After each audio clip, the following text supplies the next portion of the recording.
اگر ماں باپ ہمیں کسی بات کا حکم دیں، چاہے اس میں اپنا جتنا بڑا نقصان ہو، لیکن وہ حکم غیر شرعی نہ ہو، اس پہ عمل کرنا ہمارے لیے ضروری ہے۔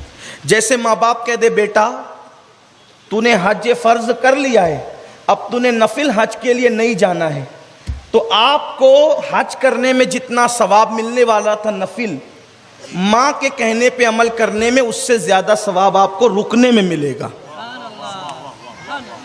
یہ بات ہے۔ آپ نفل نماز پڑھ رہے تھے، ماں کو ضرورت تھی، پتا تھا کہ آپ نفل پڑھ رہے ہیں، ماں نے کہا بیٹا ادھر آ، مجھے تیری ضرورت ہے، فقہا کہتے ہیں نفل نماز توڑ دے اور ماں کی بارگاہ میں حاضر ہو جائے، ان کی خدمت کرے۔ یہ ہے اپنے اسلام کا فرمان۔ تو اب بتاؤ، آپ کہتے ہیں کہ میں اپنی پسند کی کروں گا، اس میں ماں باپ سے پوچھتے نہیں، لڑکیاں لے کر کے بھاگنے کا سسٹم آج بہت بڑھتا جا رہا ہے۔ یہ طوفان ہے، اس کو روکنا بہت ضروری ہے۔ یاد رکھنا، جس شادی میں ماں باپ کی خوشی نہیں، اس میں بلائیں نازل ہوتی رہے گی، اس لیے کہ شہید ہو کے جنت نہیں مل سکتی تو شادی کے بعد خوشی کیا مل سکتی ہے۔ ماں باپ جو کہہ دے عمل کرو، بلکہ قرآن میں ہے اگر تمہارے ماں باپ تم کو شرک کا حکم دیں کہ تو شرک کر، سرکار فرماتے ہیں، قرآن کی آیت بھی ہے کہ تمہیں شرک نہیں کرنا، لیکن ان کے کہنے پہ شرک تو تم نہیں کر سکتے، مگر اب یہ نہیں کہ انہوں نے شرک کی طرف دعوت دی تو ان کو چھوڑ کے بھاگ جاؤ۔ یہ خاص بات ہے، شرک کی طرف بلا رہے، اب ان کو مارو پیٹو کہ یہ تو ہمیں مشرک بنانا چاہتے، نہیں۔ اللہ فرماتا ہے، حضور بھی فرماتے ہیں، شرک کی طرف بلاتے ادھر مت جانا، لیکن دنیاوی معاملے میں ان کے ساتھ حسن سلوک کرنا، ان کی خدمت کرنا، ان کو خرچہ دینا، ان کو کھانا دینا، ان کو پانی دینا، ان کو کپڑا دینا، ان کے اخراجات پورے کرنا۔ اللہ کے رسول علیہ السلام فرماتے ہیں، میرے صحابہ کیا میں تم کو نہ بتاؤں کہ سب سے بڑا گناہ کیا ہے؟ حضور کہتے ہیں سب سے بڑا گناہ کیا ہے؟ سب سے بڑا گناہ کیا ہے؟ حضور علیہ السلام تکیہ لگا کر بیٹھے تھے، حضور علیہ السلام نے تکیہ چھوڑ دیا اور اٹھ کر کے یعنی کہ آقا کریم علیہ السلام جو ہے تکیہ چھوڑ کر کے، جس کو لوگ اپنی زبان میں کہتے ہیں سیدھے ہو کے بیٹھ جانا۔ میرے نبی جس حیت میں ہے وہی سیدھی حیت ہے، لیکن لوگ جس کو کہتے ہیں اپنے الفاظ میں سیدھے ہو کے بیٹھ جانا، حضور اس کیفیت میں آ گئے، ورنہ اللہ کی عزت کی قسم وہ ان کی جو کیفیت ہے وہی سیدھی کیفیت ہے، اس سے ہٹ کر کے کوئی سیدھا نہیں ہو سکتا۔ ہاں، لیکن وہ تکیے سے بیٹھے تھے، تکیہ چھوڑ دیا، اور آقا کریم علیہ السلام جو ہے، اب آپ سمجھ سکتے ہیں نا میں کیا کہنا چاہتا ہوں۔ پھر فرمایا سب سے بڑا گناہ کیا ہے؟ صحابہ بالکل اٹینشن ہو گئے، جی یا رسول اللہ۔ سرکار فرماتے ہیں شرک کرنا، اللہ کے ساتھ کسی کو شریک ٹھہرانا، یہ سب سے بڑا گناہ ہے، اور ماں باپ کی نافرمانی کرنا یہ سب سے بڑا گناہ۔ مشرک جنت میں نہیں جائے گا اور ماں باپ کا نافرمان جنت میں نہیں جائے گا، حضور نے فرمایا۔ نافرمانی تو ہو رہی ہے آج۔ آئیے جو بات کہنے چلا تھا اختتام پہ، ماں باپ اگر کہہ دے یہ کام نہیں کرنا آپ چھوڑ دو، بلکہ حضور کی ایک حدیث ہے، ماں باپ کہہ دے نا تو تیرے اپنے بال بچوں کو چھوڑ دے، تو آپ کہیں جی بالکل، ہوں نہیں کہہ سکتے آپ، حدیث ہے، اللہ کے رسول کی حدیث ہے، ہوں نہیں کہہ سکتے، لیکن یہاں بال بچوں کے لیے ماں باپ چھوڑ دیتے، بال بچوں۔ حالانکہ مجھے یقین ہے یہ تو صرف ہمیں عظمت بتانے کے لیے کہا گیا ہے، ورنہ کون ماں باپ کہیں گے یار کہ بال بچے چھوڑ دیں، یہ پاگل ہیں کیا؟ بلکہ ہم نے تو اپنے بڑے بوڑھوں سے سنا، ہمارے بڑے بوڑھے ہی بیٹھے ہوئے ہیں کہ بیٹوں سے زیادہ پوتا پوتیوں سے پیار ہوتا ہے، تو انہوں نے کب چاہنا ہے، انہوں نے کب چاہنا ہے کہ چھوڑ دیں اپنی پوتا پوتی؟ یہ نہیں ہو سکتا، لیکن اہمیت بتانے کے لیے بات کہی جا رہی ہے، تب بات یاد آتی ہے اور اختتام کو پہنچتی ہے۔ دیکھو بڑے سے بڑا نقصان اٹھاؤ۔ ایک بہت بڑے صوفی بزرگ ہے امام ابو القاسم القشیری الحوازنی رحمۃ اللہ علیہ۔ یہ امام ابو القاسم کون ہے؟ ان کی عظمت پہلے سن لو۔ تصوف پر ان کا رسالہ ہے، رسالہ کشیریہ۔ اب یہ رسالہ کشیریہ کیا ہے پتہ ہے؟ بندہ نواز گیسو دراز اس کو پڑھتے تھے علم حاصل کرنے کے لیے، مخدوم اشرف جہانگیر سمنانی پڑھتے تھے اس کو طریقت کی منزلیں جاننے کے لیے۔ اور اس رسالے کی شان یہ ہے کہ صوفیہ فرماتے ہیں رسالہ کشیریہ جس گھر میں رکھا جائے اس میں چوری بھی نہیں ہوگی، اس میں آگ بھی نہیں لگے گی. یہ ہے رسالہ کشیریہ، بارگاہ رسالت میں مقبول. اس کے مصنف کا نام ہے امام ابو القاسم القشیری. اس کی شرح لکھی ہے بندہ نواز گیسو دراز نے، بڑے بڑے بزرگوں نے اس کی شروحات لکھی ہے. امام غزالی جیسے لوگ اس کو پڑھتے ہیں، شیخ ابو طالب مکی جیسے لوگ اپنی کتابوں میں اس کا حوالہ دیتے ہیں. شیخ شہاب الدین عمر سہروردی جیسے لوگ، حضرت بابا فرید الدین گنج شکر جیسے لوگ، سرکار غریب نواز جیسے لوگ اس کتاب کو اپنے مطالعے میں رکھتے ہیں. اب اس سے پتا چلا کہ جس کتاب کی اتنی اہمیت ہے، کتاب کے مصنف کی اہمیت کتنی ہوگی. یہ امام ابو القاسم کشیری ہے. لیکن آپ کی معلومات کے لیے بتا دوں، اہل علم جانتے ہیں کہ یہ کسی مدرسے میں پڑھا ہوا عالم نہیں ہے. یہ امام ابو القاسم کشیری کسی مدرسے میں پڑھا ہوا عالم نہیں ہے یہ. اور یہ ہے 1000 کتابوں کے مصنف. یہ ہے 1000 کتابوں کے مصنف، لیکن کہیں پڑھا نہیں. اس کی وجہ کیا بنی؟ اسی پہ بات ختم. اس کی وجہ کیا بنی؟ اسی پہ بات ختم. میرے پیارے آقا صلی اللہ علیہ وسلم کے دیوانوں، اور جہاں سے پڑھ رہا ہوں حوالہ ہے امام جلال الدین سیوطی خاتم الحفاظ کا. اس بات کو جو میں پڑھ رہا ہوں یہ امام جلال الدین سیوطی خاتم الحفاظ نے لکھا ہے. امام جلال الدین سیوطی رحمت اللہ علیہ لکھتے ہیں کہ یہ امام ابو القاسم القشیری الحوازنی، ان کو بچپن میں حصول علم کا بڑا شوق تھا. اتنے علم کا ذوق و شوق تھا کہ آپ نے اپنی امی سے کہا، امی جان میں علم سیکھنے کے لیے دوسرے شہر جانا چاہتا ہوں تاکہ علم کی پیاس بجھا سکوں. ماں نے کہا ٹھیک ہے بیٹا جا. اور اس کے بعد یہ جیسے ہی گھر سے نکلے تو ماں نے کہا اللہ تو جانتا ہے کہ میرے بیٹے کے بغیر میں رہ نہیں سکتی، میرے بیٹے کے بغیر ایک لمحہ رہنا میرے لیے قیامت ہے. اللہ تجھ سے دعا ہے کہ کوئی ایسے سبب بنا دے کہ میرا بیٹا واپس آ جائے اور میرا بیٹا میرے ہی پاس رہے. ایسی حالت میں ایک منزل پر چلے تھے کہ ان کو استنجا کی حاجت ہوئی. آپ نے اپنے دوست سے کہا آگے بڑھیں گے بعد میں استنجا کر کے آتا ہوں. استنجا کے لیے گئے، وہاں ان کے کپڑے خراب ہو گئے. کپڑے خراب ہوئے تو سوچا خراب کپڑے لے کر آگے بڑھنے سے اچھا ہے گھر قریب ہے، چل کر کے پہلے غسل کرتے ہیں، کپڑے تبدیل کرتے ہیں، پھر آگے کا سفر طے کرتے ہیں. جیسے ہی گھر میں آئے ماں کو روتے ہوئے پایا اور پھر ماں یہ کہہ رہی تھی اللہ میرے بیٹے کو بھیج دے، میرے بیٹے کو بھیج دے، اس کے بغیر میں ایک لمحہ نہیں رہ سکتی، قیامت ہے میرے لیے گھڑی. اللہ اکبر. پیچھے سے آ کر کے بات سن لی اور سننے کے بعد غسل کیا، کپڑے پہنے، کہا امی میں آ گیا، امی میں آ گیا. ماں نے کہا بیٹا تیرے بغیر میں رہ نہیں سکتی. کہا امی میں نے سن لیا ہے. تو ماں نے کہا اب کیا کرو گے؟ کہا ماں ان پڑھ رہ جاؤں گا لیکن تیری مراد سے نہیں آگے بڑھوں گا. ان پڑھ رہنا مجھے گوارا ہے لیکن تیری نافرمانی مجھے گوارا نہیں. زیادہ سے زیادہ دنیا مجھے جاہل کہے گی لیکن ماں کا غدار تو نہیں کہے گی. بس میں نہیں جانا چاہتا، میں نہیں جانا چاہتا، میں ان پڑھ رہوں گا.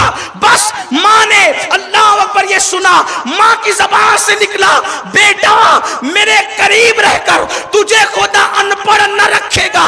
میں دعا کرتی ہوں اللہ تجھے اتنا بڑا عالم بنائے گا کہ دنیا تیرے علم کا ذکر کرے گی، دنیا تیرے علم کے تذکرے کرے گی. اللہ اکبر. ماں کی دعا کیا قبول ہوئی؟ داتا علی ہجوری نے تذکرہ کیا، محبوب الہی نے تذکرہ کیا، فرید الدین گنج شکر نے تذکرہ کیا، بابا فرید نے تذکرہ کیا، صاحب قوت القلوب نے تذکرہ کیا، امام جلال الدین سیوطی نے تذکرہ کیا. اور صدیاں بیتنے کے بعد آج ہم ان کا تذکرہ کر رہے ہیں.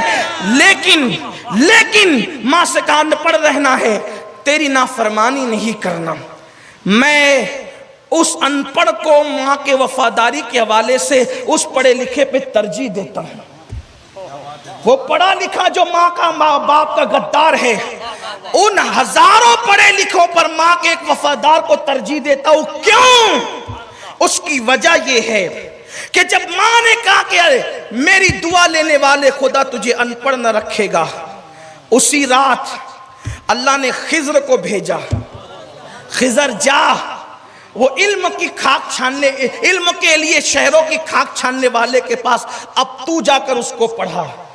امام جلال الدین سیوطی کہتے ہیں 3 سال تک خضر نے پڑھایا. حضرت خضر علیہ السلام نے 3 سال تک پڑھایا. ماں باپ سے نفرتیں کرنے والوں، ان کے لیے موت کی دعائیں کرنے والوں، سوچو ماں باپ کی دعاؤں کا مقام کیا ہے، ماں باپ کے وفاداروں کے مرتبے کیا ہے. ارے بیگم کو لے کر کے بائک پر ذرا گھمانے نکلتے ہو، کبھی بوڑھی ماں کو بھی لے کر نکلو نا. آپ اس پہ ہنستے ہیں، وہ ماں کا دل کتنا خوش ہوگا، کبھی یہ بھی تو سوچو نا. پارکوں میں ذرا کبھی امی کو بھی لے کر کے جاؤ نا، اس کا دل کتنا خوش ہوگا. ارے ہم نے تو دیکھا یہ نفسیات ہے کہ جب اوروں کے سامنے بوڑھی ماں کا کوئی ہاتھ چومتا ہے تو اس ماں کا سینہ 36 کا ہو جاتا ہے. آج میرے بیٹے نے میرا ہاتھ چوما ہے، اور وہ محلے کی دوسری عورتوں سے کہتا ہے تجھے پتا ہے میرا بیٹا ہاتھ چوم کے نکلتا ہے. اس میں ماں کا کوئی بھلا نہیں ہے، بھلا تیرا ہے. اس لیے کہ ضمانت دی گئی جو بیٹا ماں کی دعا لے کر نکلتا ہے قدرت اس کے سارے کام کو پورا کرنے کا ذمہ اپنے کرم پر لے لیتی ہے. جو دعا لے کے نکلتے ہیں ان کے کام رکتے نہیں ہیں، ان کے کام پورے ہوتے ہیں. اللہ نے خضر کو بھیجا. خضر کون ہے یار؟ جہاں جناب موسیٰ جاتے ہیں علیہ السلام، اس خضر کو بھیجا امام قشیری کو پڑھانے کے لیے، امام بنانے کے لیے. قشیری کو بھیجا، قشیری کے پاس پڑھانے کے لیے حضرت خضر کو بھیجا. خضر آئے، 3 سال تک اتنا مضبوط پڑھایا کہ یہ بن گئے امام القشیری. امام القشیری. اب انہوں نے لکھی 1000 کتاب. ابھی بات ختم نہیں ہوئی. ماں کی دعا حاصل کر کے یہ عالم بننے والے قشیری کا تذکرہ ہم نے چھیڑا ہے، ذرا آگے دھیان سے سنیں. 1000 کتنی کتابیں لکھی؟ 1000 کتابیں لکھی. ہزاروں مریدین ہوئے، ہزاروں شاگردوں کو پڑھایا، اور وہ ہزاروں کتابیں لکھ کر رسالے قشیریہ اور چند کتابوں کے علاوہ 1000 کتابیں ایک پیٹی میں بند کیا. بند کرنے کے بعد سب سے معتبر اور معتمد خلیفہ کو بلایا، بیٹے جا اور یہ 1000 کتابوں کا صندوق لے جا کر کے دریا میں ڈال دے. اس کو لے جا کر دریا میں ڈال دے. یہ شاگرد تھا لالچی، اس نے سوچا 1000 کتابوں کا ذخیرہ اور دریا میں ڈال دوں، پانی میں ڈال دوں، خزانہ علم کا ضائع کر دوں. ارے تالا توڑ کے پڑھوں گا تو کتنا بڑا، کیا کیا لکھا ہوگا استاد نے. استاد ابو القاسم نے کیا کیا لکھا ہوگا. ابن الجوزی ان کو استاد لکھتے ہیں، جنہوں نے ان سے نہیں پڑھا وہ بھی ان کو استاد لکھتے ہیں. بڑے بڑے صوفیہ ان کو استاد، یہاں تحت تو یہ کہ داتا علی ہجوری بھی ان کو استاد ابو القاسم لکھتے ہیں. جس نے پڑھا ہی نہیں، جو شاگرد ہی نہیں بنا کس کا دنیا اس کو استاد لکھ رہی ہے. داتا صاحب جیسا استاد لکھ رہا ہے. یہ ماں کی دعا کا اثر. ماں کی دعا. 1000 کتابیں دی، جاؤ دریا میں ڈالو. وہ شاگرد گیا، گھر میں کتابیں چھپا دی. آیا، سرکار دریا میں ڈال دی کتابیں. کیا دیکھا؟ کچھ نہیں، دریا میں ڈال دی. کہا جھوٹا ہے تو نے دریا میں نہیں ڈالا، تو نے دریا میں نہیں ڈالا. پھر کہا ٹھیک ہے ڈال کے آتا ہوں. پھر گیا، ڈال دیا. سرکار کیا دیکھا؟ کہا کچھ نہیں. پانی کی ایک جھپک اٹھی اور اس کے بعد بیٹھ گئی. کہا جھوٹ بول رہا ہے تو نے نہیں ڈالا. تجھے کہتا ہوں دریا میں ڈال ورنہ نقصان اٹھائے گا. ٹھیک ہے. گیا، ہمت کر کے دل پہ پتھر رکھ کر 1000 کتابوں کا صندوق دریا میں ڈالا. جیسے پل پہ کھڑے ہو کر کے دریا میں ڈالا، ایک غیبی ہاتھ نمودار ہوا. ایک غیبی ہاتھ نمودار ہوا.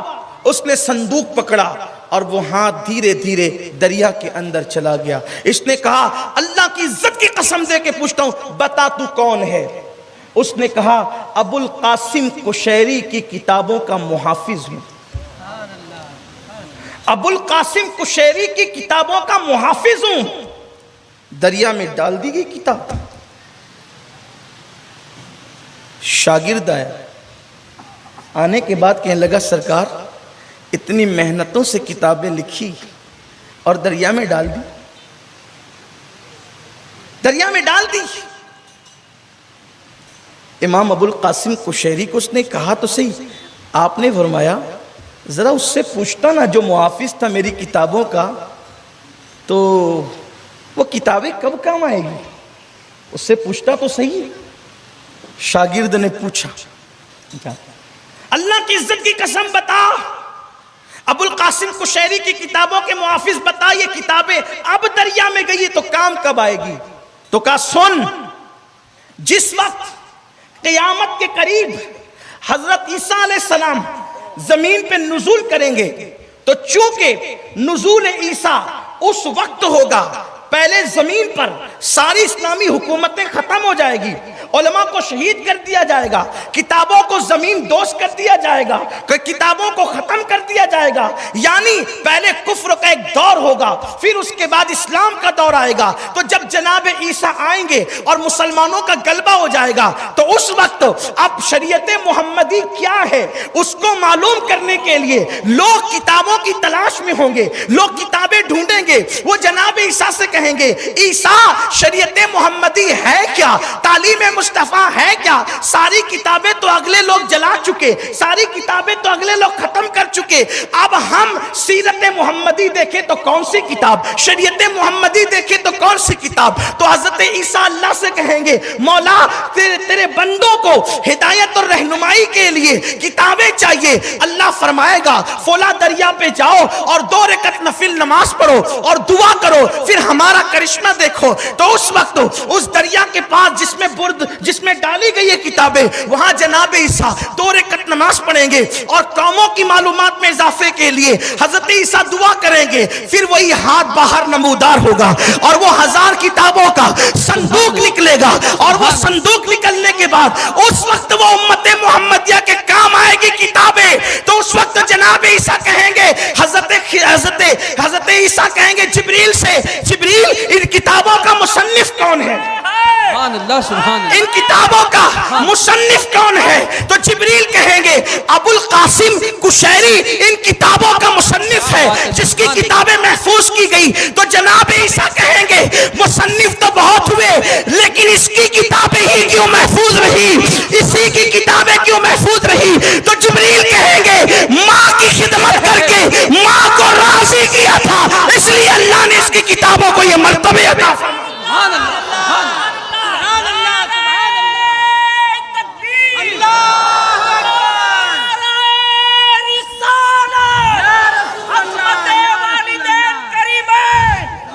وقت مکمل ہو گیا، ٹائم ختم ہو گیا۔